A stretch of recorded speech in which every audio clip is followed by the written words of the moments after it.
Minute लगेगा, आपकी जिंदगी में बड़ा परिवर्तन न आ जाए तो कहना। एक व्यक्ति गाड़ी से उतरा और बड़ी तेजी से एयरपोर्ट में घुसा।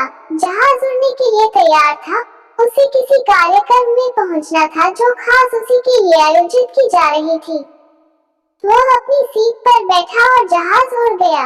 अभी कुछ दूर ही जहाज उड़ा था कि कैप्टन ने घोषणा की, तूफानी बारिश और बिजली की वजह से जहाज का रेडियो सिस्टम ठीक से काम नहीं कर रहा।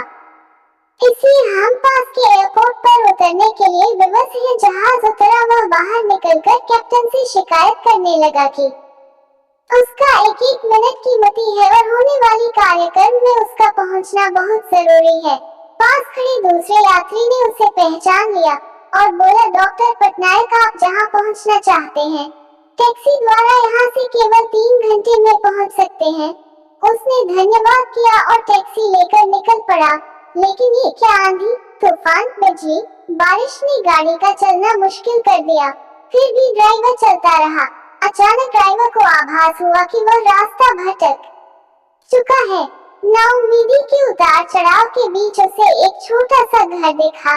इस तूफान में वही गनीमत समझकर गाड़ी से नीचे उतरा और दरवाजा खटखटाया। आवाज आई, जो कोई भी है अंदर आ जाए, दरवाजा खुला है। अंदर एक बुढ़िया आसन बिछाए भगवत गीता पढ़ रही थी। उसने कहा, मां जी, अगर आज्ञा हो तो आपका फोन का उपयोग कर लूं। बुढ़िया मुस्कुराई और बोली, बेटा, कौन सा फोन? यहाँ ना बिजली है ना फोन, लेकिन तुम बैठो, सामने चरण अमृत है, पी लो, थकान दूर हो जाएगी और खाने के लिए भी कुछ ना कुछ फल मिल जाएगा, खा लो ताकि आगे यात्रा के लिए कुछ शक्ति आ जाए। डॉक्टर ने धन्यवाद किया और चरणामृत पीने लगा। बुढ़िया अपने पाठ में खोई थी कि उसके पास उसकी नजर पड़ी। एक बच्चा कंबल में लपेटा पड़ा था जिसे बुढ़िया थोड़ी थोड़ी देर में हिला देती थी। बुढ़िया की पूजा हुई तो उसने कहा, माँ जी, आपके स्वभाव और व्यवहार ने मुझ पर जादू कर दिया है। आप मेरे लिए भी प्रार्थना कर दीजिए। यह मौसम साफ हो जाए, मुझे उम्मीद है आपकी प्रार्थनाएं अवश्य स्वीकार होती होंगी। बुढ़िया बोली, नहीं बेटा, ऐसी कोई बात नहीं। तुम मेरे अतिथि हो और अतिथि की सेवा ईश्वर का आदेश है। मैंने तुम्हारे लिए भी प्रार्थना की है।